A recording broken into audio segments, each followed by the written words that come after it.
Do you remember the time your eyes hovered a second too long over the spot I just touched? Or do you recall the moment your lips formed the words of what I can only assume said too much? Not a single muscle moves when I blink, so I ask, is this okay? My knuckles glide towards your entrance and bask, caressing your walls, wondering if I should have kept the rush at bay.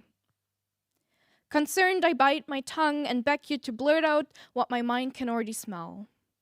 Just take it slow, is what I hear, but the letters across your forehead spell out a different story. Would you have said something else if I had added, I won't be upset after the swell? Or no matter, had I mistaken your mischief for glory? How do I tell her? Ask me to stop in a world where women are taught that no one listens to what they have to say. How do I tell her? Ask me to stop when every other man wouldn't have questioned it twice and simply had followed her advice. A simple no has come second to its cousins, I just need a minute, and how about we continue watching the show?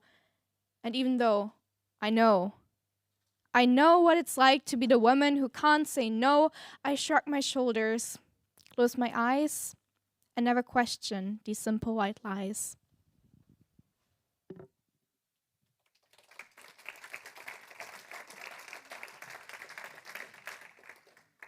Thank you, Pia.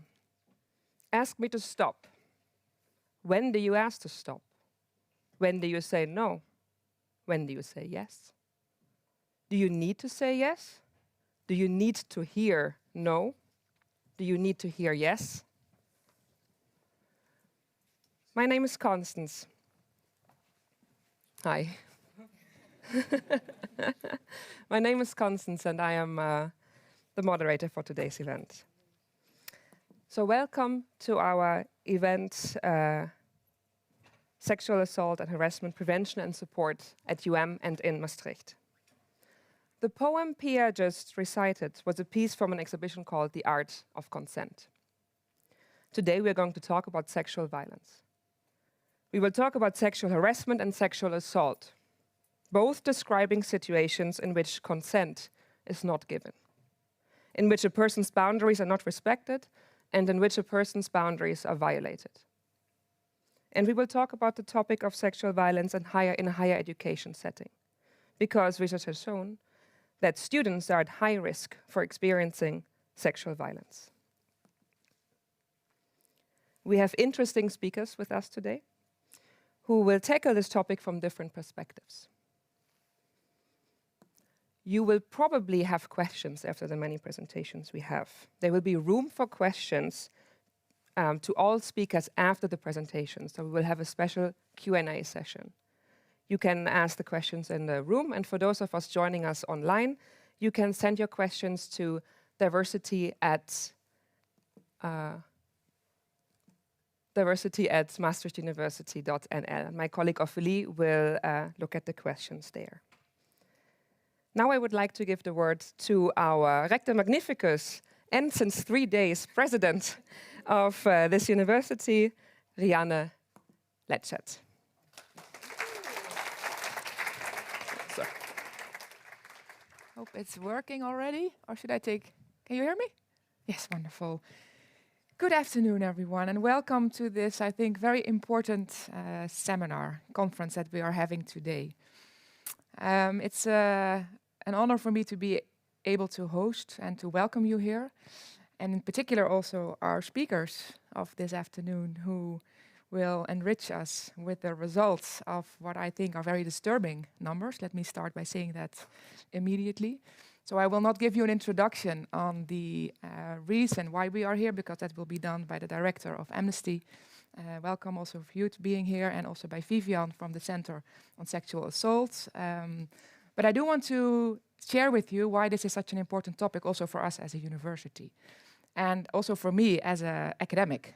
For those of you who only know me as a president and rector, I will skip one of those in hopefully end of January. I am a professor in international law and victimology for 20 years already. And I've been leading a research institute called Intervict in Tilburg, which focused only on victims of crime. and also victims of sexual violence. So for 10 to 15 years, that was my work. So I was only conducting and trying to get research funds to do research on these topics and to also teach students in a victimology master about these topics. So I know quite a lot about it. And I remember very well when Constance was recruited for this beautiful position of diversity officer, that we started this discussion on what can we do as a university on this important topic, whereby we would like to focus on prevention, because that's, of course, I think one of the most important things we need to focus on, because every number that I see in the report is one number too many. So what can we do as a university to educate our students and our staff, also in the area of prevention? And if it happens, what can we do then as a university? How can we make sure that students know where to find information, where to go, where are the other stakeholders that have a responsibility and a competence and expertise to also assist students?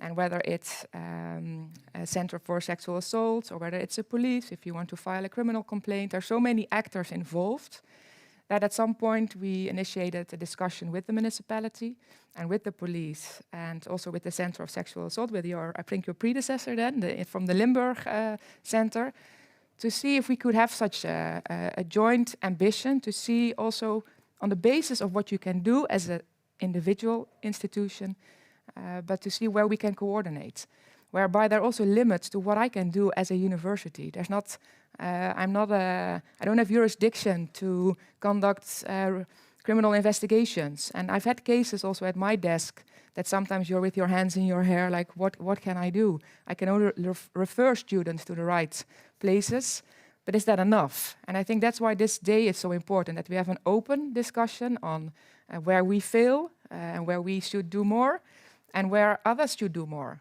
And that I can also say and can rely on others to do maybe more. And not only to talk about the victims, and you've seen them in the report, the numbers are very alarming, but also about the perpetrators, which is maybe not a nice label, but I also don't want to put all the burden of this topic on the victims. So there's also a topic to address. So why is it that this is happening so much?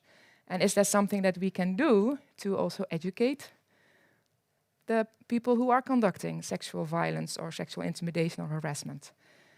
And that's a very difficult topic and a difficult discussion, but I think it's also very necessary. Because often it's about how can the victims react and respond, or where should they go, and how do we refer them. But again, the preventive side is also, I think, very crucial, and that we need to do with the entire university community and the actors here together. So I'm concerned about the numbers that Amnesty has shown and also our own research that Alice will later on present. We already started that research before Amnesty also got more and more involved with this topic in the student community. But you will see there are similarities in the results, so there's even more reason why we have this meeting here today. And I look forward to coming also to concrete actions. We'll sign the manifesto, but it should not stay with the manifesto. I sign these a lot. That doesn't change a lot if you only sign. So we need to work on a concrete action for the future. So thank you so much for everyone that is here and in the live stream for having commitment and attention to this very important topic. And I'll be back later in the panel discussion. So officially welcome to this event.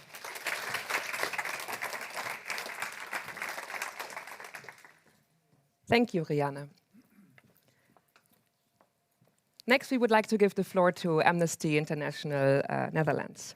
Amnesty International Netherlands launched a report in June this year about sexual violence that students in the Netherlands experience. And the publication of this report was also the launch of the Let's Talk About Yes campaign. And for those online, I can't see it, but I see beautiful T-shirts and sweaters with Let's Talk About Yes here in the room. And this Let's Talk About Yes campaign also brought forward the manifesto that indeed the university is going to sign later. I am very happy to welcome today to the stage Dagmar Oudson, Director Amnesty International Netherlands, and she will be followed by Alex Fletcher, who is the chair of the Let's Talk About Yes campaign here at Maastricht University.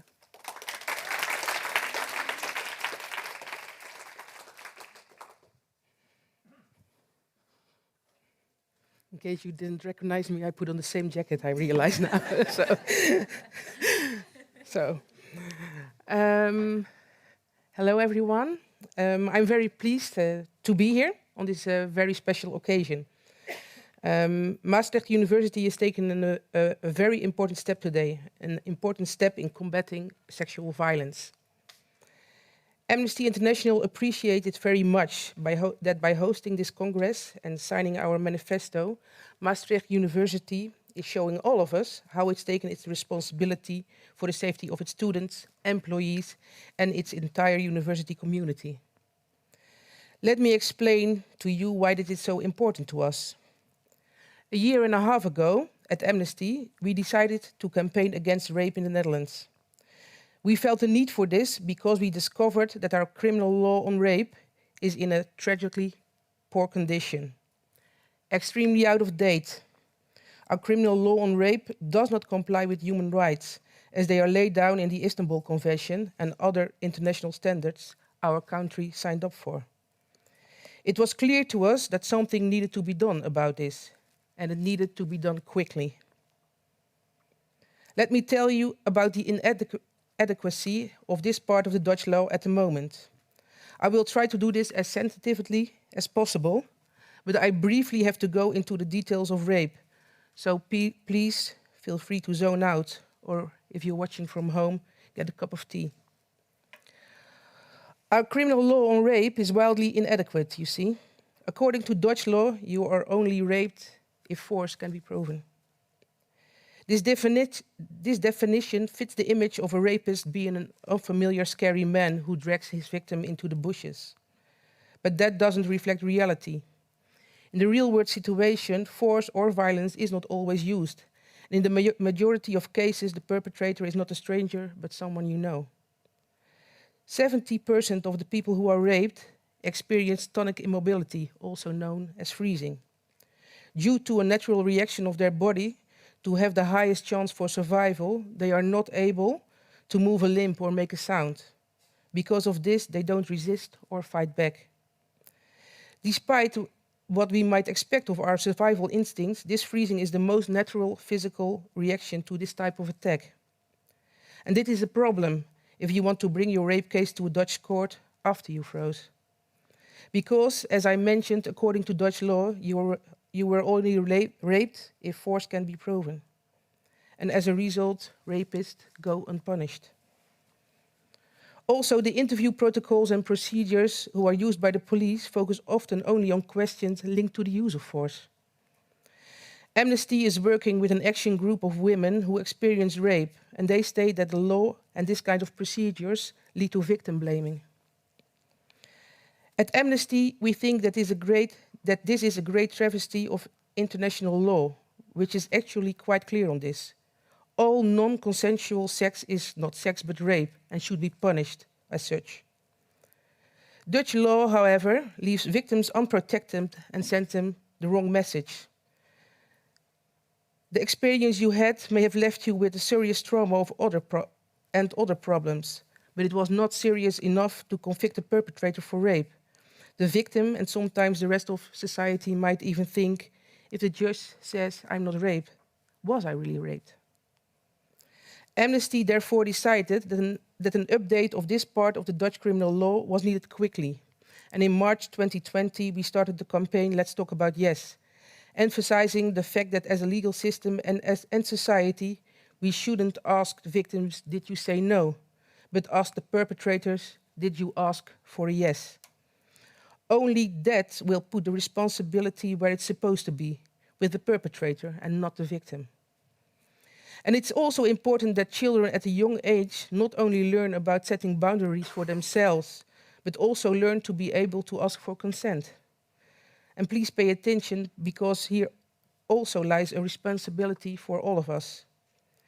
It's important that not only the police and the judges start asking the right questions, but also we, as friends, as classmates, as teachers, as parents, as siblings, as neighbors. Victim blaming is a serious problem. 38% of students who were raped during their time at university did not speak to anyone about this. And many of them kept their story to themselves out of shame. or out of fear for the people's reactions. That means that there are 16,000 students in the Netherlands that carry the secret with them, and some of them are undoubtedly part of this community. We, together, have the responsibility to make sure that each and every one of them feel that they have nothing to be ashamed about or feel guilty for. The only person who carries any responsibility for what has happened to you is the perpetrator. So what can we as bystanders do? I know from my own experience that it's not easy to find the right words when someone tells you about their experience with rape and sexual violence. But it's so important to learn how to respond to them in a sensitive way. A person who shares their story for the first time will determine whether they will keep on sharing their story with others and eventually find help based on the first reactions they got. I am telling you this because society doesn't change by changing the law alone. The minister wrote a promising proposal for a new law, which will help create a safe society. It can help create a culture of consent, in which the norm is that sex is based on mutual, voluntary, ongoing, enthusiastic, and freely given consent. But also law cannot do this on its own. All members of society need to become part of this culture and need to be convinced of its norms. Not only the law, but the beliefs, convictions, and behavior of all of us need to change. And this is where educational institutions like Maastricht University have a very important role to play, empowering their communities. We are grateful that Maastricht University is taking big steps, doing research, shifting resources, changing policies, and paving the way for other institutions across the country. And we hope that eventually all higher education institutions in the Netherlands will follow, because sexual violence is a huge problem amongst students. Amnesty International asked INO Research to conduct research amongst Dutch students. It turned out that 11% of female students in the Netherlands experience rape during their time at university, and 1% of the male students.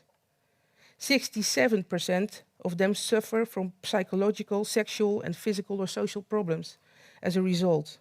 And these are shocking numbers. And perhaps even more shocking is that most students who have experienced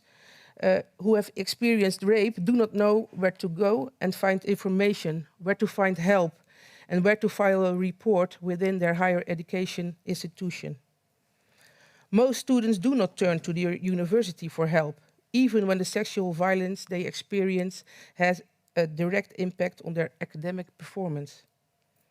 As this research shows, universities need to do better to protect their university communities against sexual violence.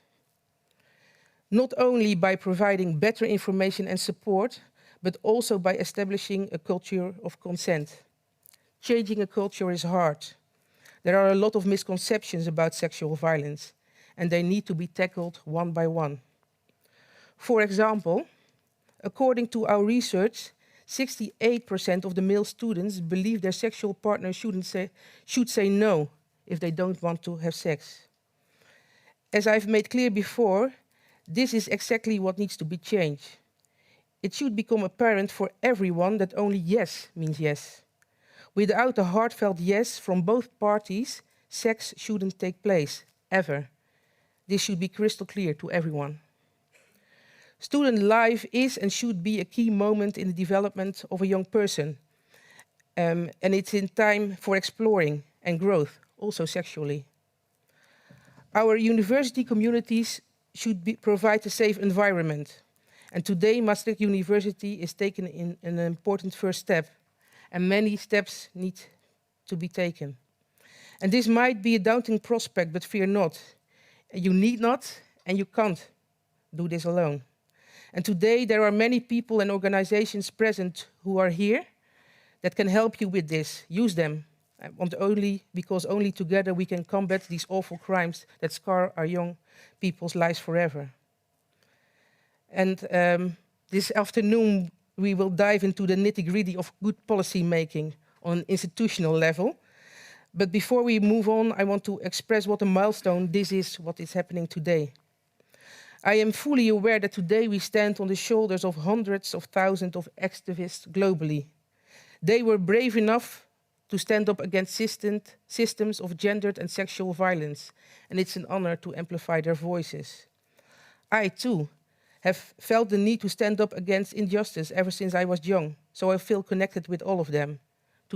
I feel connected to the Me Too movement, to the Chilean women who collectively took the streets to protest against sexual violence last year. I feel connected to those burning candles for the murdered Sarah Everhart in London a few months ago.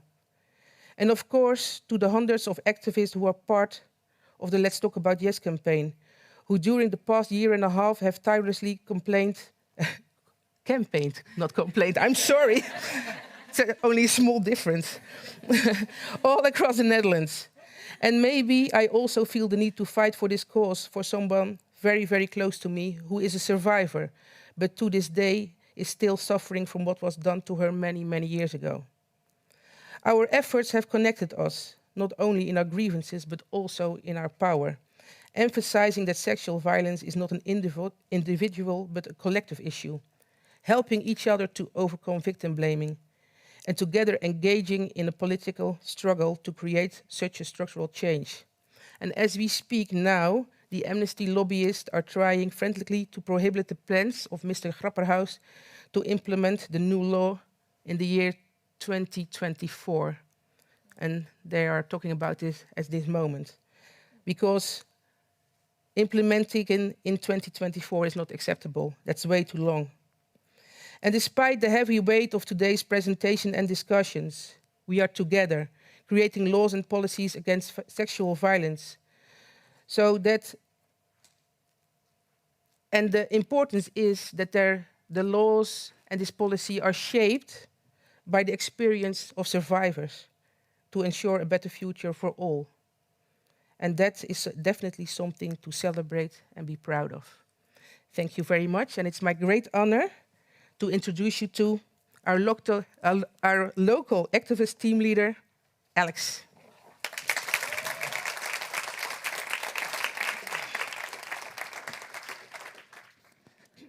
Does it work? Can you hear me?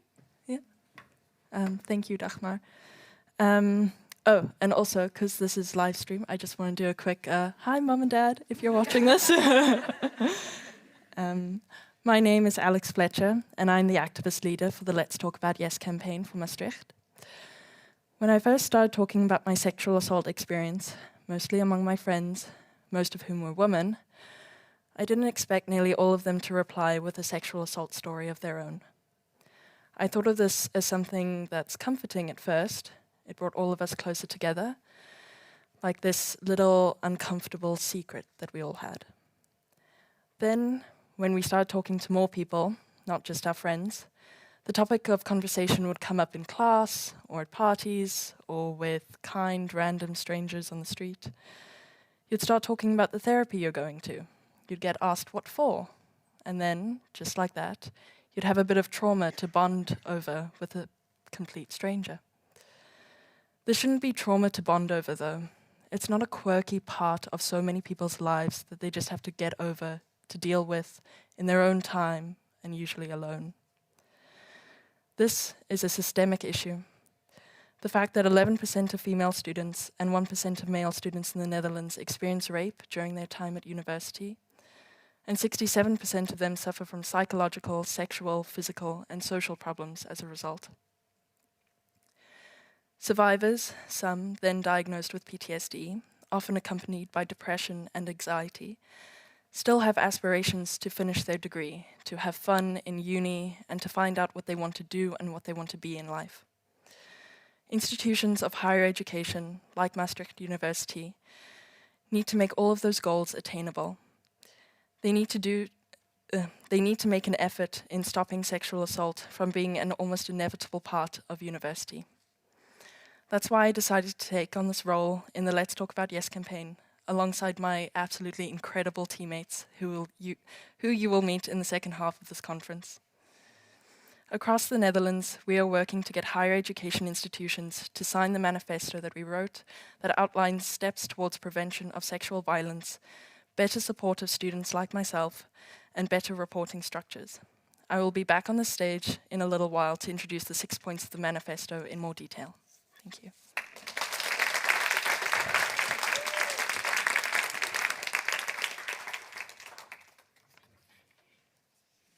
Thank you. Thank you, Alex. Thank you, Dagmar. Next, I would like to introduce the Sexual Assault Center, or in Dutch, the Centrum Seksueel Geweld, a very important partner in offering support to victims of sexual violence, all around the Netherlands and also here in Limburg. We will first see a short video message from the director of the Sexual Assault Center, Iva Bikanic, followed by a presentation of the coordinator of the Sexual Assault Center Limburg, Vivian Smith. So first, the presentation of Iva. The video. Hello, everybody. My name is Iva Bicanic. I'm a clinical psychologist and director of the Sexual Violence Center. Unfortunately, sexual violence can happen to anybody. Everyone can be victimized. And even though there are many people in the Netherlands who have been abused and who are suffering from the consequences, they don't talk about it and they keep it silent. And the topic of sexual abuse is very delicate and sensitive. And I'm very happy that I can talk directly with you about it, because many people who have been victimized by abuse tend to minimize what happened to them. For example, they have been raped, but they tell themselves, oh, it's only an assault. I shouldn't exaggerate. Or they talk to themselves and say, oh, it may have been miscommunication. So they are trying to minimize what happened to them and don't share, even though they do have stress. And they try, in many ways, they try to avoid the memories and they try to have a normal life, even though they are experiencing stress and are in a way trying to figure out what actually happened to them. Now, of course, I'm very much emphasizing the importance of sharing what happened to you with people that you trust. And if you are coping with the consequences for a longer period, to take this seriously, because there is professional help. And it's not necessary that people have the impact of sexual abuse for such a long time. And nowadays in the Netherlands, we have very good trauma treatments, trauma-focused treatments for people who have been abused or assaulted and are suffering from it, psychologically or physically. So it is a very serious thing in size and in impact.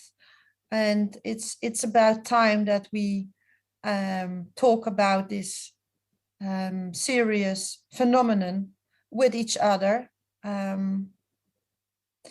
And not only in a preventive way, but also if it has already happened to you once or a longer period, or someone you know or a stranger, please try to consider how your life would be differently if you would be helped with the problems that you have right now. And many people, unfortunately, suffer lifelong in silence and by themselves, and it's a very lonely trip. And I hope that my little talk here will encourage some of you to either seek help, or if someone comes to you, towards you, to share, please listen and don't do victim blaming. Just listen and ask how you can help and what you can do. Thank you.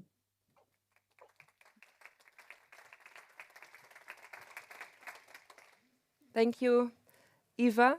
And I would like to give the floor to Vivian Smith from Centrum Seksueel Geweld Limburg. Here's your clicker. Thank you. Thank you. Is this one on? Can you hear me? Yeah, perfect. Okay. Thank you very much for having me. Good afternoon to hear all of you, and also by the live stream.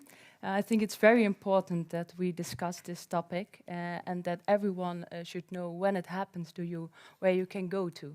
So I am Vivian Smith. I'm the coordinator of the Sexual Assault Center here in Limburg. And I will tell you about what we do as a sexual assault center. So when it happens to you or a friend of someone you know and who you can go to. Yeah, this one. Okay, within the Netherlands, there are 16 sexual assault centers all around the country.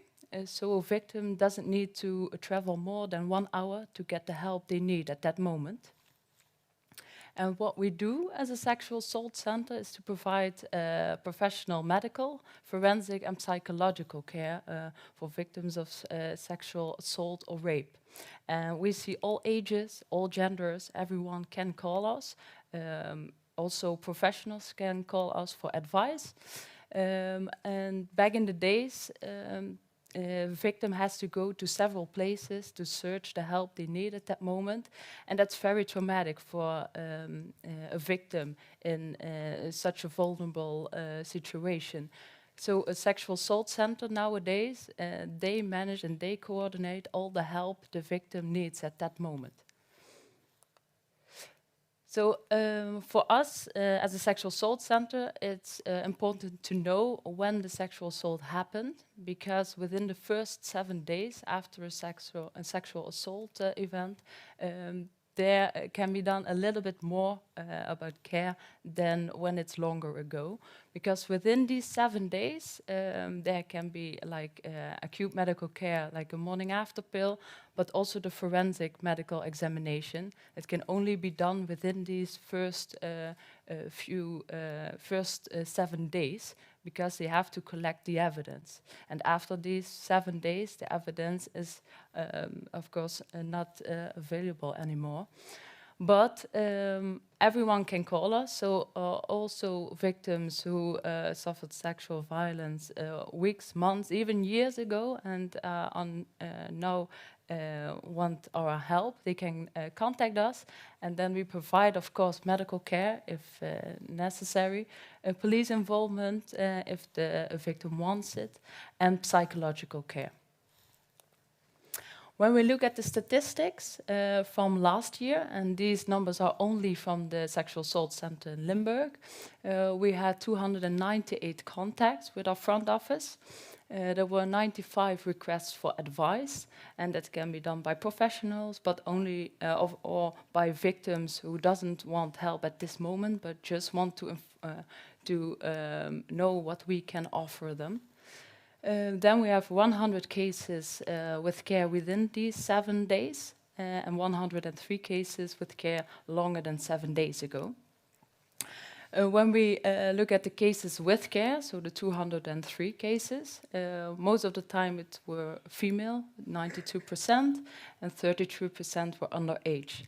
Because the request for advice can also be done anonymous, and then we don't have the results if it's what gender or age. So yeah, these are also disturbing results, and we see also in this year that it's only increasing the numbers. The Sexual Assault Center Limburg is not a physical building where you can go to. Most people think it is, but it isn't. It is a collaboration of several organizations, and these organizations are involved. Like the province of Limburg, they support us financially. The Maastricht UMC Plus, they provide acute medical care in their hospital. The police, of course, XONA provides front office and the psychological care, and the GGDs, also the public health organizations, they provide the forensic doctors and also the medical care for victims longer than 7 days ago, and the STD clinic, the sexual transmitted disease clinic. So yeah, we are available 24/7. You can contact us anytime, any moment on this telephone number. Also, it can be done anonymous. And we have a chat at our website. So there we try to lower the threshold to get in contact with us. We ask also the victims if they want police involvement. If a victim doesn't want police involvement, that's fine by us. And we provide all the other care, like the medical care and psychological care. But if a victim wants the involvement of the police or is not sure about it, then we provide an informative conversation with 2 police officers, and they will explain the possibilities. And then a victim can determine if he or she wants the involvement or not, and it's up to the victim's choice at that moment. Then about the medical care, we provide it in the hospital or at the GGD, the public health organization. And when it's in the hospital, within these 7 days, there's a CSG nurse, a forensic nurse, and this person is always with the victim to support them, to be there. So trying to get a little bit comfortable in all the examinations, what happened at that moment, but you have one person who is always there for you all the time. We do as a medical care the treatment of injury, possible injuries, pregnancy prevention, and STD prevention and care. About the forensic medical examination, when the police is involved and they want a forensic medical examination, we make sure there's a forensic doctor, forensic investigator, also in the Maastricht UMC Plus, all together at one place. And so a victim gets all the help at that moment from all of the several organizations. And then the forensic examination is to collect the physical evidence, the DNA, for a police report. Then, of course, psychological care we provide. Every victim who comes to us gets a personal case manager. And but within the 2 to 3 days after you called us, you have the first contact with your case manager, and they will provide the watchful waiting phase, we call it. It's about 4 to 6 weeks, and we provide mostly psychoeducation and monitoring the psychological complaints. We don't give psychological treatment like EMDR or a treatment for PTSD, but only psychoeducation and monitoring complaints. And because what we see with victims is that their stress level is really high at that moment, of course. And we try to do with the psychoeducation to explain how the body can work at such stress level, and to try to get the guilt and the shame they experience at that moment to decrease, and monitoring the psychological complaints, so we can determine after these 6 weeks, it depends on the situation, of course, if the victim has enough tools and advice to process it with their own social network, or they want more help, like psychological treatment, and then we can refer to a GP or a mental health care organization. That's a bit about psychological care. Yeah, this is in a short notice summary what we provide as Sexual Assault Center. But if you want more information or you have questions, please do and contact me, and I'm gladly to give you more information. And thank you very much for having me here. Thank you. Thank you. Thank you, Vivian, for introducing this very important resource, I think, for everyone out there. As President Fletcher, as Rianne mentioned earlier, we are not talking about sexual violence for the first time today at UM. In 2020, UM researchers launched a survey into our UM student population on the topic of sexual violence experiences. And today, Alice Vellum one of the researchers, will for the first time present the results of this comprehensive research into experiences of our students. Alice is a lecturer at the University College Maastricht and researches sexual assault prevention and support in a higher education context. So please, Alice, thank you.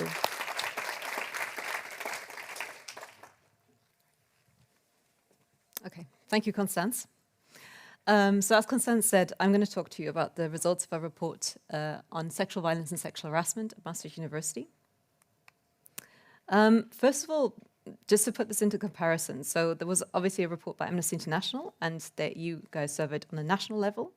And what I want to do in this report is also see how our numbers compare to the numbers nationally, because I think it's important to see that. So there were a couple of differences, though, that we did. First of all, our survey was conducted in English because we are an international university and we wanted to ensure that our international students will be able to follow and also answer. Secondly, we included 9 questions about sexual violence. This is not uncommon. It allows us to be very specific about what happens to people.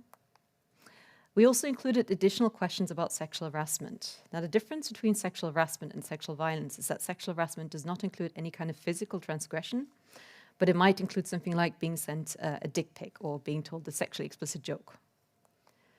We were also able to ask about local resources that we would hope students would be able to access, for example, the psychologists or the confidential advisor. And finally, we noticed that throughout this time, we were really embedded within the local community. For example, part of this research was supported by a diversity and inclusivity grant. Various staff members came forward to help us, as did students, alumni, and student organizations like We Care, for which we're very, very grateful. So there were 3 guiding questions that we used. Well, actually 4, but I'll summarize them. The first one was, how extensive is sexual violence or sexual harassment at Maastricht University? The second one asked about the perpetrator. What do we know about perpetrators, right? Who are they? Where did they come from? The third one then asked more specifically about our resources. Now that we know that we have the psychologists, do students actually know about them? And in case something happens, do they go there? So starting with the first question, how extensive is sexual harassment or sexual violence at Maastricht University?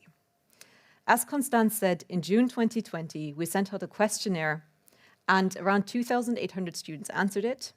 After cleaning up the data, we had around 2,500. This is, at the time, that was roughly 10% of the student population.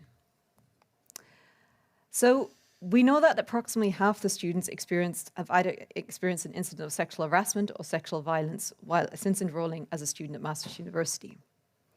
If we break down these numbers more, we can see that 1 in 4 students report that they have experienced an incident of sexual violence. If we break down the incident of sexual violence more, we can see that around 10% of the students report that they've experienced an incident involving non-consensual sexual penetration, also referred to as rape. And again, 1 in 4 students have experienced an incident of non-consensual sexual touching. For sexual harassment, this is around 40% of our students. Now, I'm going to continue talking about sexual violence. Sexual harassment, in many cases, mirrors all the results, but I want to, again, make it comparable to the Amnesty International results. So how do we compare on a national level? Well, we can see that both for non-consensual sexual penetration and non-consensual touching, we are not too far away, right? Which I think highlights sexual violence in higher education as a national problem, which is reflected at We can also see this if we look per faculty. If we look at absolute numbers per faculty, there is, of course, a difference. We have different numbers of enrollment. If we look at proportionally, we can see, again, the numbers are relatively equal across faculties. So we know that 1 in 4 students is affected by sexual violence. What do we now know about the perpetrators? Well, in terms of gender, we know that the majority of perpetrators are male. A smaller group is female, and a very small minority belongs to another gender. We also know that in around 60% of the cases, the students who experienced an incident of sexual violence reported that the perpetrator was in some way associated with Maastricht University. And indeed, in 70% of the cases, the student in question knew the perpetrator. This is perhaps made a little bit more clear by this graphic. When we asked more specific questions, the students said in 40% of the cases, 40% of the students who experienced an incident of sexual violence said that this person was an acquaintance. In around 20% of the cases, it was either somebody they were romantically involved with or had been romantically involved with in the past, or a friend. And in 1% of the cases, this could be a superordinate, for example, a mentor or a coach. And in also 1% of the cases, this could be an academic associate, a course coordinator, or tutor. So now that we know that 1 in 4 students experience sexual violence and around 70% of this, sorry, I'm moving forward.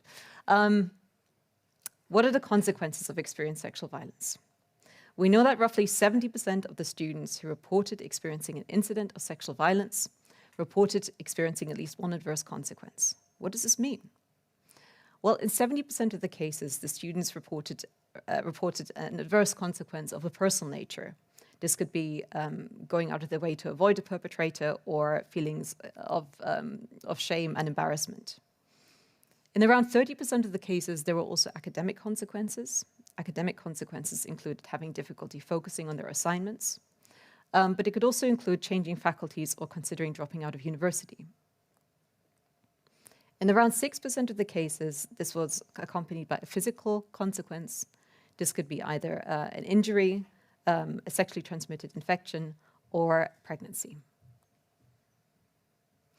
So now that we know that 1 in 4 students experience sexual violence, and we know that around 70% of those students who experience sexual violence report that they experience some adverse consequence, what do we know? Where do students go to find help?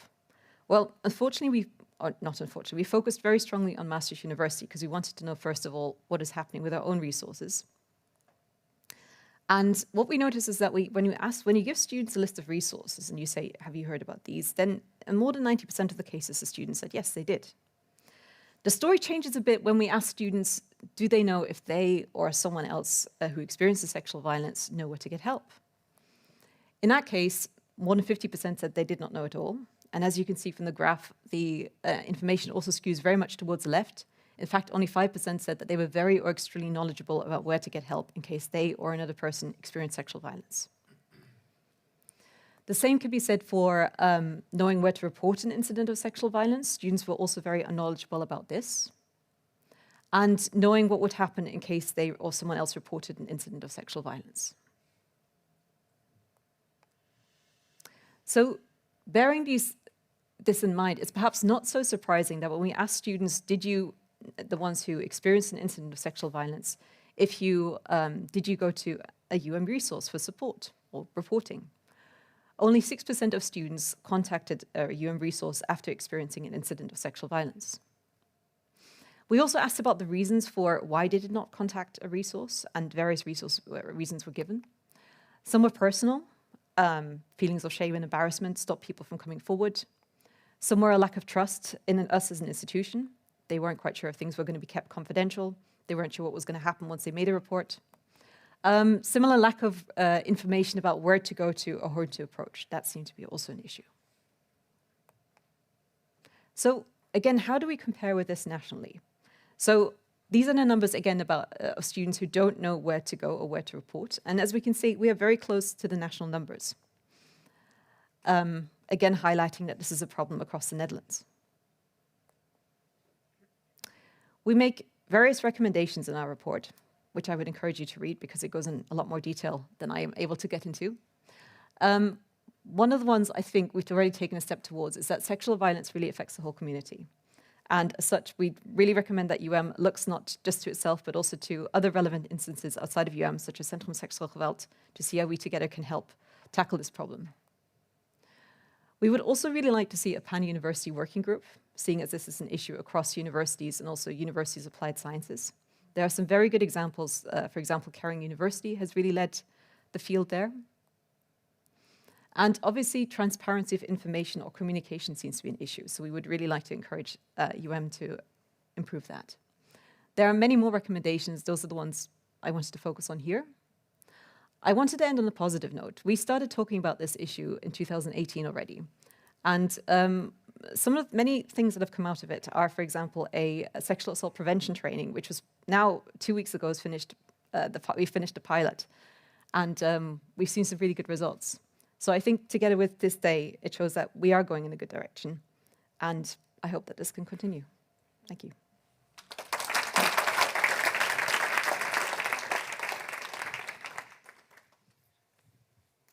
Thank you very much, Alice.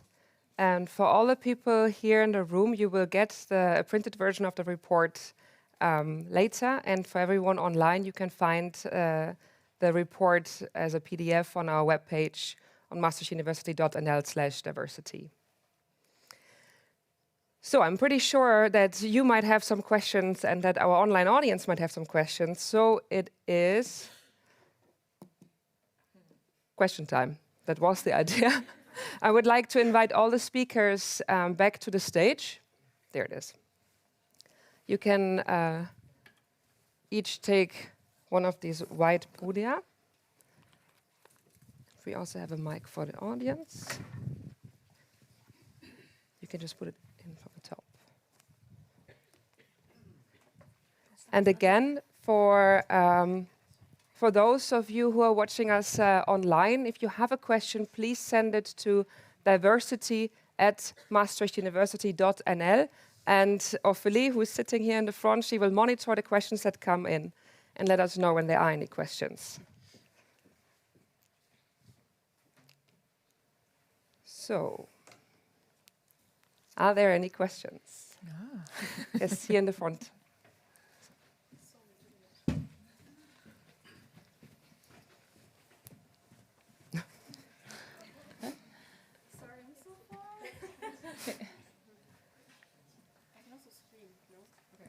Hello.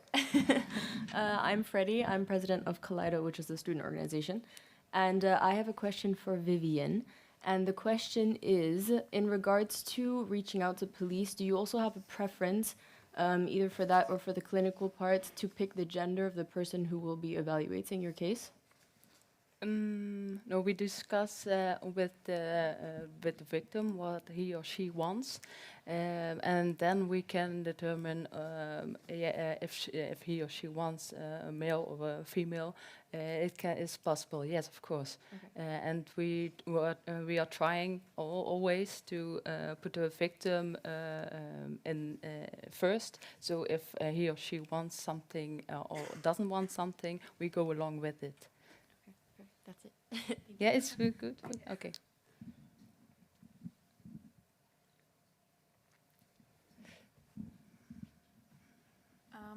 First of all, thank you for organizing this great event. And a question to the university representatives, is there already a working group in place that's going to continue the work on this topic based on the policy changes we are discussing today?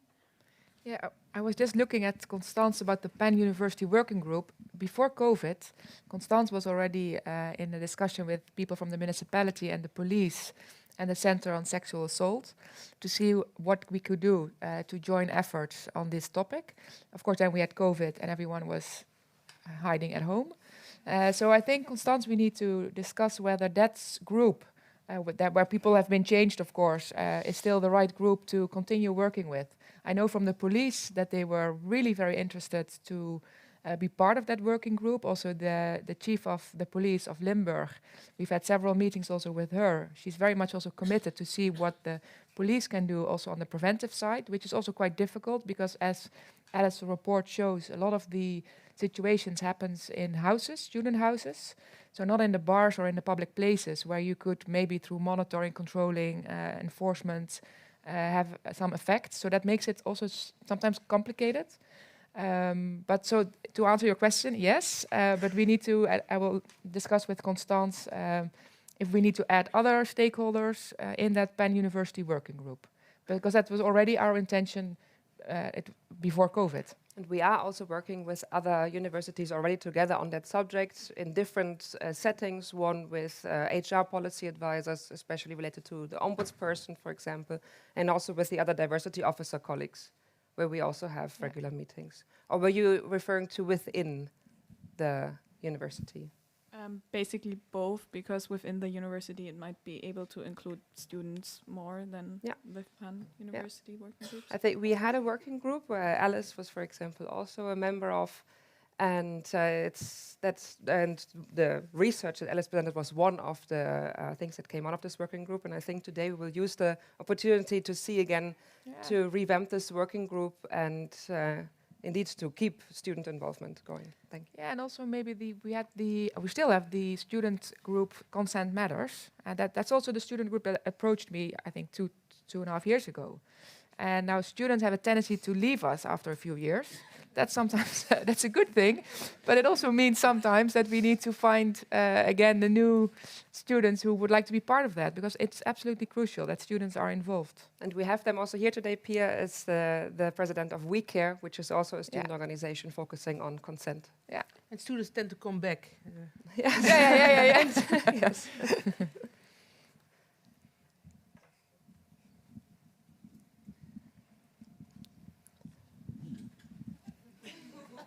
Can I do it this way? Yeah, maybe. I was wondering, I think I should ask Dagmar, are there figures available on how many cases there were that drugs or alcohol was involved in sexual harassment? Mm-hmm. Because I think it's a result sometimes, a lot of times, as of extensive use of drugs and alcohol. I think the best person to ask. Are you? Yeah, yes, we evaluate, we look at this in the report. Again, what we don't do is we don't compare it to a group who did not experience sexual violence, so we don't know if alcohol is the thing that causes it or plays a big part in it, but research really indicates so, and in the majority of the cases, alcohol was indeed involved. Mm-hmm.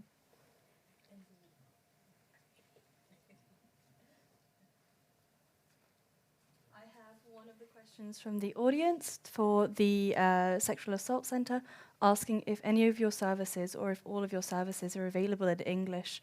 I think that's quite a big target group of our students as well.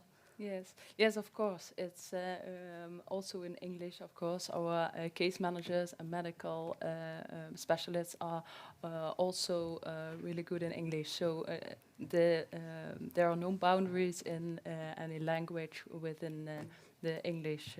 No. Thank you. Yeah, no, I think that's a lot of information, information that a lot of our students are also interested in, and could have been indeed a barrier to accessing those services. So that's really good to know. Yes, of course.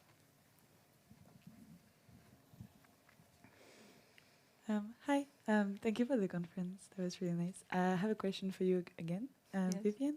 I wanted to know if the support that is provided for students would be free, and if you would need to be registered in Maastricht or in Limburg, and if it would be accessible for exchange students, for instance, or people that are not necessarily registered or Dutch.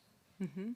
Thank you for the question, and it's indeed a good question about the costs that are involving the Sexual Assault Center. It's the same as regular medical treatment here when you go to a hospital. So we advise everyone to have an insurance, but it doesn't need to be a Dutch insurance. It can be also abroad, of course. And everyone is welcome to us. So when someone is not living here or just for a short period, of course we can provide care. And if there is no insurance, we can see what's possible. So no one has to be as a victim re-victimized by not having an insurance or something like that. So we will always search for the possibilities, and everyone is welcome and can contact us. Yeah. Okay. In the meantime, I have another question from someone who emailed it in saying, Alice's presentation indicated the involvement of academics in 1% of the cases at UM, and this person is wondering if staff could have some sort of mandatory training for prevention of sexual assault and harassment for all present and new academics and staff at UM. They know that this is the case in some universities in the US, for instance. So I think this is probably a question for many of you for your thoughts on this topic. You want to go, or you want me to go first? I think this is more of a policy question. Yeah, no, it's always, for many topics, they always ask me, and I see some colleagues, vice deans, to have mandatory trainings. Academics don't really like mandatory trainings, I can tell you. So that's a sensitive issue. We have, of course, lots of trainings relating to educational development, trainings with regard to integrity, ethics. We also have trainings for different community members, whether it's PhDs, postdocs, professors, and everything in between. But not so much on sexual behavior, treatment, prevention. I'm not sure if that would be, if you would do that for the entire population. We're talking about 5,000 staff members. If that would be the most effective way to address that, the number that we've just been seeing. I would rather have a discussion maybe with Dagmar that said we should have a culture of consent, and whether a mandatory training for staff would lead to that culture of consent. I'm not sure if that's the right way to go at this moment.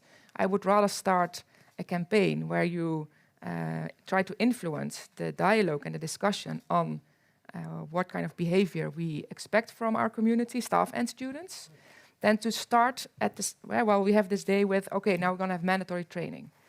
I feel that we might also lose a lot of the aspects that we want to gain with this discussion. But that's, I think, something, a very good question to discuss with also with the audience. Like, is mandatory training the solution for students also? Because I think we should not only focus on 1% of academic staff, but on the high number of student perpetrators. So should we put everyone on mandatory trainings, or is there another way that still needs to be tried before we go into mandatory trainings? So I don't have all the answers. So what would you say, Dagmar? I think I'll start with a culture change. And if that's not working, then it should be mandatory, because it should. You can't wait until people see the light and think, oh, consent is important. So when in a few years coming you don't have the results you want, then it should be mandatory. And I always think you should start also with staff, and maybe you can train a part of your staff, and then you can do peer education or something like that. Because when it's all a bit free, you don't get the results that are needed, I think. So, and I know sometimes mandatory training is not popular, but also within Amnesty, we give mandatory training. And I don't have a problem with that. But there's probably a kind of community that's smaller community. So well, that's not even that, but people who would be very open towards. If you would do it voluntary, they would all attend probably. Yes, but it's also voluntary. But even when it's voluntary, also in a human rights organization, people tend to know or tend to think they know what's right. Yeah. And that's not always the case. So we train on D&I, we train on integrity. We also have the training. So I think thinking is that you know what should be right is not always the case in the daily stuff we are doing. So. Yeah, and I think the mandatory training is more a short-term solution maybe for now, but we also collaborate with the GDDs, with the public health organizations, because we think also that the base for much younger people, there has to be a bit more about consent, about what's good, what's wrong, to prevent that there can be perpetrators later on. And so also in this online community, everyone is on the social media and everything. So young children are much more looking for things on the internet and exploring on the internet. And there are very extreme things you can find about sexuality and sex. And therefore, I think it's very important to give trainings and everything for much lower with ages, because we see now that we are walking behind it, but we have to go before you are a perpetrator or a victim, and also it doesn't need to go to the victim. So a self-defense training and everything is on the victim, but we have to look at the perpetrators and prevent they are becoming a perpetrator. Yeah. Yeah, and I think also what the lady a few questions before said with regard to the effect of alcohol and drugs. Because the community that we get into the institution is often for the first time living alone without parental supervision, with maybe using too much alcohol. And what does that do with your own knowledge of how you behave when you are at some point really too drunk? And I think there also is an issue to discuss how we can raise awareness about what the effects of alcohol are on your own perception still of what you are doing, both as perpetrator and victim. I don't think alcohol is sex should be something you talk about, and it's normal to talk about sex. But sometimes I think people forgot that it's normal. It's normal to go on the route. What's nice? What's not nice? When you're in love, it's hard to set your boundaries, because when you're in love and your boyfriend or your girlfriend wants to do something, maybe you're not ready. And also talking about that is really important, because how can you know your boundaries when you're not able to explore your sexuality? So also that should be normal. So for your development as a person, it's normal to be able to experiment. But then you also should talk about sex and learn what's nice, what's not nice, what do I like, what. Yeah, that's so. Yeah. Sorry, I would just like to say that maybe framing it in such a way where we put too much emphasis on like the accessories to like an assault or a rape, it's like someone will get raped because somebody raped them, and I think we need to talk more about that and less about like demanding that people have more self-control around alcohol and things. Even though that is very important, I don't think this is the time and place to kind of be calling people out on that behavior, just in terms of talking about sexual assault. And I would personally like to go back to the training question. You as a university also have a lot of student tutors. I do think that mandatory training in this is actually very crucial, not just for normal staff, but also for the student tutors. I'm a student tutor at FPN, and this is an issue that's not addressed at all in training. And I do believe that, especially because we have such a large population of student tutors who are, in that sense, still in a hierarchy of a power structure and have, obviously are in close contact with first-year students who are on their own for the first time, and obviously they're going into a new environment, experimenting, that I do not think it is wise to not have any sort of training in that sense, especially within those close-knit communities. And therefore, I don't think it's wise to argue that it should be on a voluntary basis, or just leaving staff out of this conversation completely, because here's also where most students get to know each other, where also, tutors might not know certain boundaries, might not be aware of that they are in a hierarchical structure and do have certain power over their students. And in that sense also, I believe it needs to be addressed, it needs to be trained, and also be made aware of what are boundaries in that sense and what is acceptable or not. And I don't think we can just hope that at one point, people will figure it out, or just like, okay, maybe voluntarily join certain, seminars, or, approach coaches or listen to that. Because, again, as students, we don't want to do excessive training, but since we already go through tutor training, then this should be a mandatory part of it, because obviously interconnection is a huge part of this university through the PBL system. Yeah. I think it would be a good idea to, we're going to do that anyway, but take the report to the meeting where we meet with the Vice Deans of Education and have this discussion. Petra, she's here. I think that would be very good, because we have, of course, existing training, so adding a component to that is not a completely difficult thing to do, but not only for the student tutors, I would say, That would also be discriminatory to say that that group is the group that will get that component. But we'll have that discussion at that platform. And I would That like would be a good idea. I would like to still add something to what Pia just said, because it is also the two-way street, right? As a student tutor, you are also often the first line responder if a student discloses an experience to you. So that's also important to be trained in how do you respond to this, so that it's the other side of the metal for such a training. Yeah. There was a similar question through email as well, saying, what about incorporating training and awareness campaign during the introduction days for all new students as well?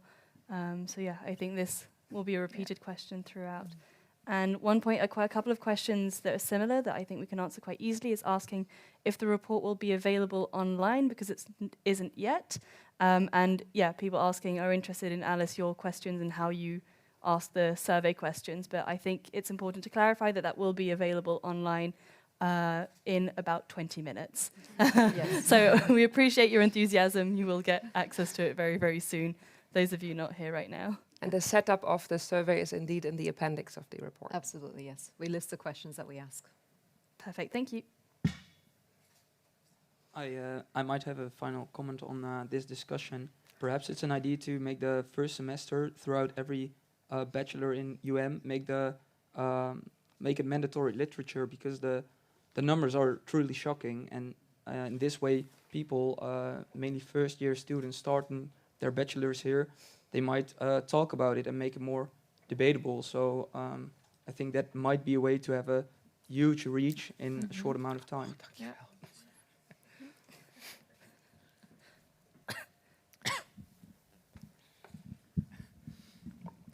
I would like to add something. I'm Michelle from the Zuid University of Applied Sciences. I'm a lecturer and student psychologist. And we are working with a working group since 4 years with members from the Faculty of Health and Education, with teachers, the staff, and some of the Provincie Limburg, the board. And we are working also now with trainees from the staff and the students. And the first relationship between teachers and students is very important for safety behavior from the students with severe behavior. So we are working since 4 or 5 years and would like to working also with you together. I think we can support each other in these topics, I think. And we have also the support from Luc Verburg from the university. So I think we should work much more together also. To join the Pan University Working Group. Thank you.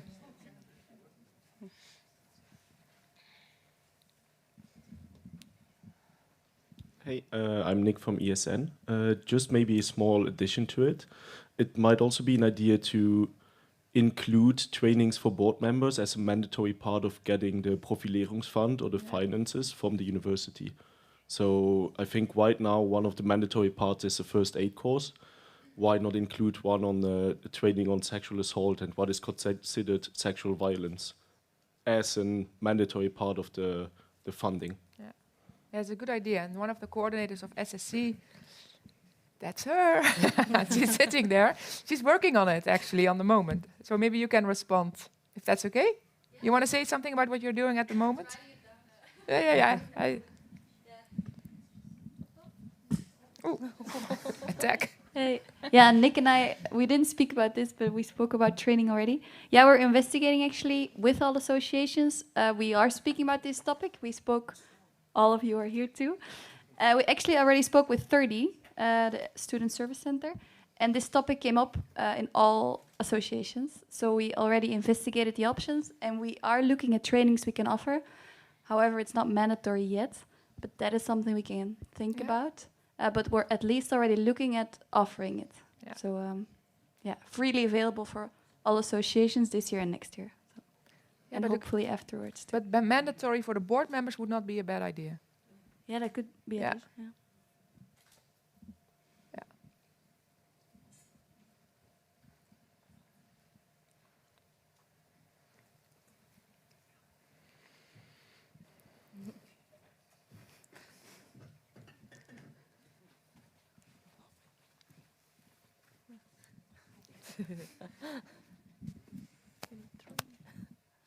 Thank you, Paul. Thank you for walking. So basically, I just wanted to add something to the mandatory part, because in high school we had mandatory training on the behavior of alcohol, and that started a big discussion and conversation in our classes about what we actually experience with alcohol. And I think that might be a good starting point to get to a culture of consent, because then you have an active platform where to speak about it. Because I don't know, but I personally don't randomly talk about consent that much. It doesn't really come up in a daily conversation, and having such a training as a platform might actually be beneficial to raise awareness about that topic as well. So would be definitely in favor of that.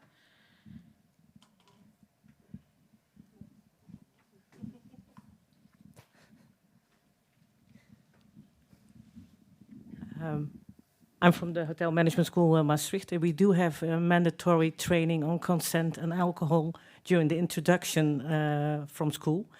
And it's done by peers, so there are no teachers involved. The peers are trained by the GGD, the health center. And we have really good experience, but it's just one step, and it needs to be done better than this. But it is a first step, and if people need information from me, they can ask me.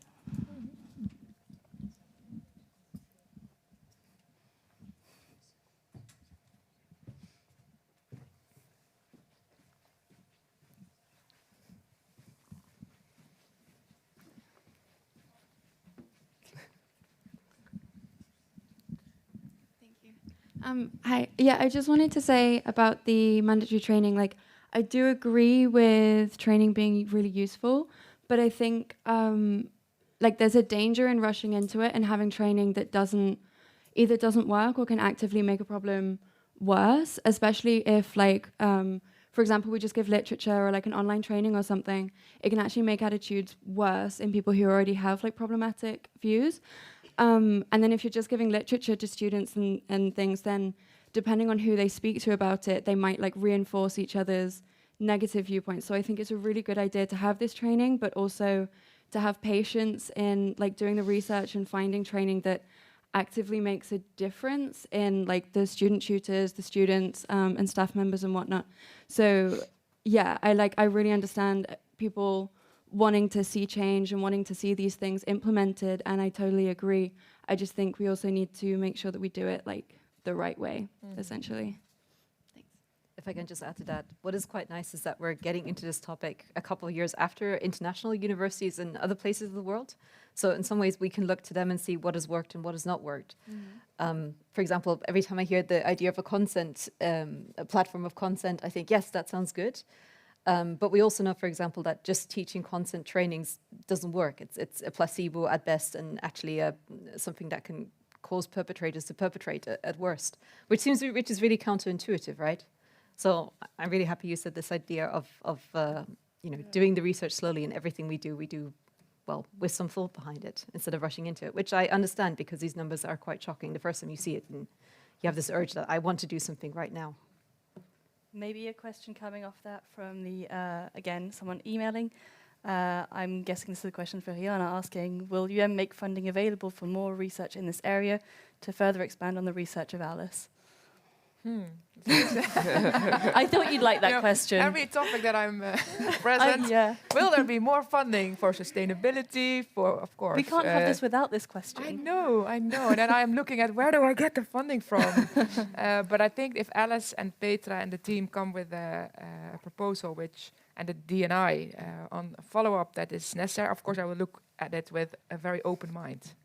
Don't worry. But I'm not saying now that would be quite popular to say yes, of course. Because if I say that on every meeting where I am, we'll be broke. But of course, if we also with the D&I grant, we're very happy that this proposal came in, and so I have an open attitude towards it. I just felt like this is one of the questions that we had to ask.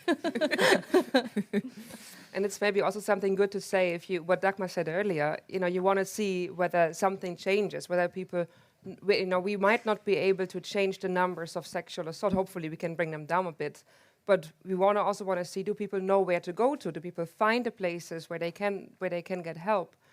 And that is something why we need probably to repeat this kind of research every 2 or 3 years to have a monitoring tool. Otherwise we don't know whether what we're doing in terms of information spreading, communication and support actually helps. My name is Maartje. I'm from the Unlimited Student Network. This is a network for students with disabilities, mental health problems, and others. And I actually wanted to ask a question that's continuing on what Constance just said. From the research, it came clear that for students, there were personal reasons why they wouldn't speak up or trust or regarding to information, what then is not or not in the right way maybe providing. When it comes to, for example, students who suffer from PTSD or chronic PTSD as a result of what they experienced, how do you all think that universities should make it more accessible to get education in a way they need? For example, is there more flexibility in how they do courses in time when they need healing or when they need therapy? Is there more options in how open they need to be to certain people? Since, for example, if a student needs permission to get an extended deadline for a paper, maybe because therapy is getting a bit hard to do next to a study, how can it be that the Board of Examiners then only has a power at the current moment to decide if a student can get that or not? How does disability support come into this? Maybe this question is a bit broad, but I do think maybe I made myself clear. Otherwise, let me know. Well, we have also the coordinator of the Disability Support Office here. It's good that I know everyone after 5 years. I'm sorry. But no, I think, but let me first give a start, and then maybe you can say if it's correct what I'm saying. But you're right that it's in first instance the Board of Examiners that give exemptions for deadlines, exams, whatever, but often also after the advice of the Disability Support Office, not only for the exams, but also for the way that you can teach with a certain challenge that you're facing as a student. That counts not only for the students that you're referring now with, for instance, PTSD, but for students with whatever challenge they're facing, mentally or physically. So that we have the system in place for that. It's not always probably working out perfectly. It depends sometimes on who you run into in a certain faculty. But the system, the structure, support system is in place. Maybe, is that correct? I passed. Yeah, we treat every student on in the same way. So yeah, for sure, it doesn't matter if a student has physical problem and what's the reason for it. So, and maybe nice to say, which is not, we haven't achieved it yet, because we're going to discuss this in the University Council Research and Education Committee next week. So I'm going to lobby now, Jenny. The chair of that committee is also here. Because we have a proposal from the study advisors who have joined a network and who would really like to invest in the further developments of the study advisor for the future. Because also the study advisors that you engage with as students get more and more complex questions and are asked for different kind of support than maybe 10 years ago. So they have now developed a proposal where we can invest in their professional development, in how to create a better support network from within the faculties, because that's often the first entrance. It's not the psychologists. We only have a few, and we cannot keep adding new psychologists. And even though I love the work that they're doing, but it's impossible. So we need also the first line, which is the study advisor, and they themselves came with this proposal that they see the complexity of the questions of the students. So that will be a discussion next week to see if, for instance, if then a student comes with a sexual violence trauma to a study advisor, that's also quite difficult for a study advisor. So what do I do then? Where do I refer to? So that group themselves now came with a proposal to further invest in their development in order to address many of these topics, not only sexual violence. So I hope we can start that whole trajectory as of January. I have to be... Oh, there's one last question. It's not so much... my name is Huub Kerstens, Senior Policy from the policymaker from the municipality of Maastricht on public health. And this is very interesting. I saw the report and the numbers are shocking, but they're not surprising. You see that everywhere. And the world is bigger than the university. So we have a working group in this city where we are with many partners working on different levels to change attitudes, to give trainings to people in bars, for example. Because students, they are not limited to the university. They're also outside in the city and things happen there as well. Yeah. Diversity is part of this working group. And so it's a big plea to that people will continue to work together inside and outside the university. Yeah. Because the world is bigger and it happens everywhere, and it's a subject that we have to address, and it's part of it is training of people, and the other part is changing mentality of people, so that it gets in their system that some things are not permitted, that you don't do that. Yeah, no. That's it. I'm sorry, I really have to be strict. We're already 5 minutes over. I hope that's okay. Thank you, Huub. And that's, I think, a nice word in the end to say that this is something we all have to work on together as a community. It's not just a University Maastricht matter. Thank you very much to our speakers. You can sit back down if you want. And Alex, you can stay, please.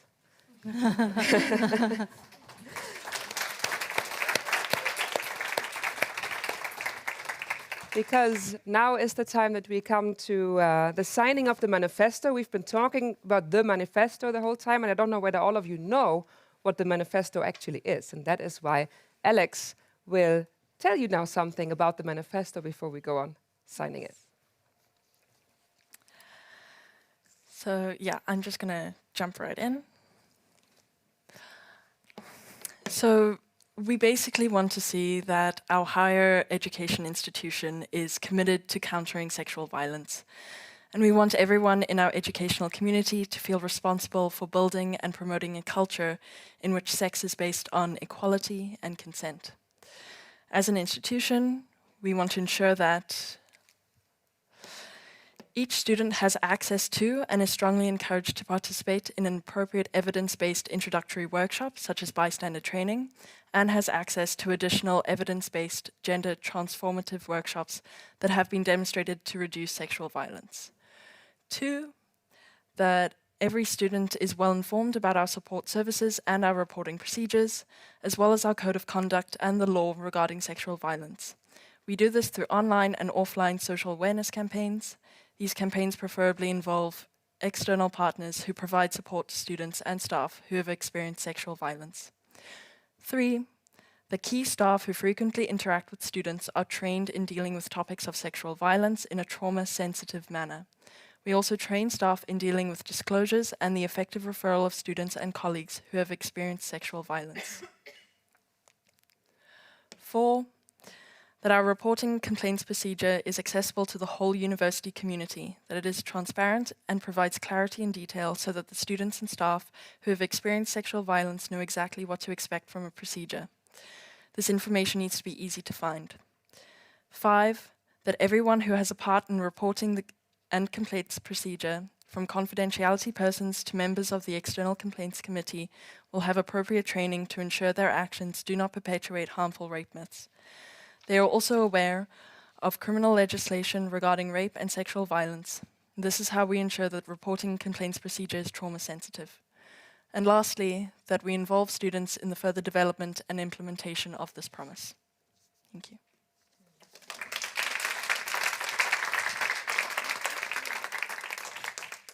Thank you, Alex. And I think now we can go to the official part of signing. So yeah, I think Rianne and Dagmar. And we can still, we wanted to, do we move the tables together? Oh, kijk uit. And for the nice picture, I brought a plant. sjaal pakken? Because it's easier to sign with a nice plant. It is. It's the details of the diversity office. What did you do? Oh, it's very good. I like it. It's very sustainable, so it's good for the other topic. Exactly. We didn't want flowers, we wanted a potted plant. Exactly. And you want me to choose, or? Okay. I think you should go first, because you're the initiator. Toch? Yeah. Yeah. Is it only me that signs? Yes. Oh, it's not. You're not going to sign as well. No. You can hold me to it. Yes. Oh, okay. I'm the ominous one behind you. Ah, okay. I think I signed that one. Oh, I signed this. Oh, yeah, sorry. We didn't prepare this in the general rehearsal. Eh? No, I sign here. I'm not signing off my mortgage or something. No? Okay. So.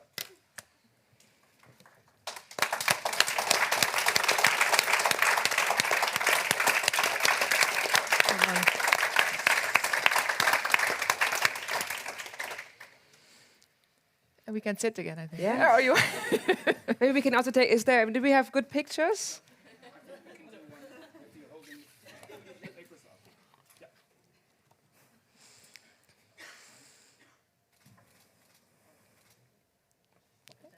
Wonderful. Should we just? You want to have it? What? You give this one to her because it's, she can put it in Oh, you her want to give it to me? office. Yes. I can take it. Yes. Thank you. I will put it in the office. In your office? Yes. In my new office. Yes. Thank you so much.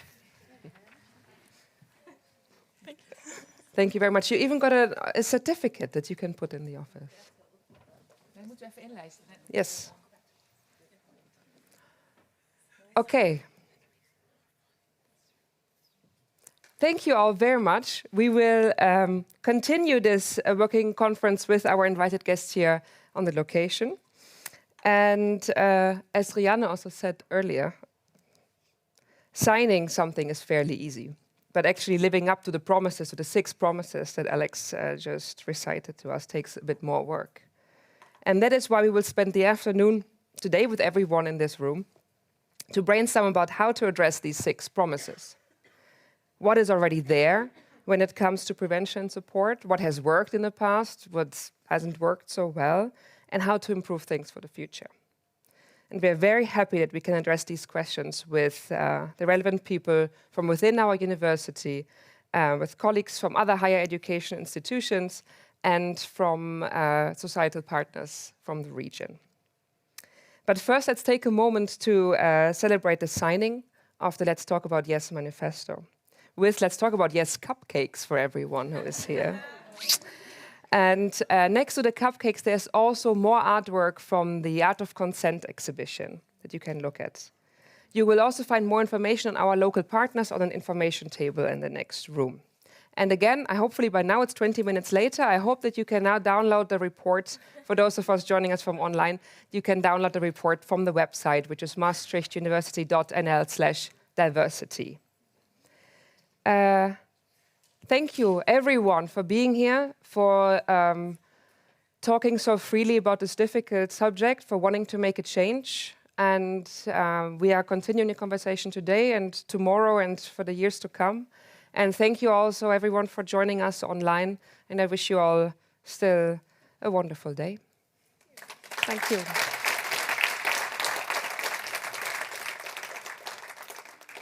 For the people in the room...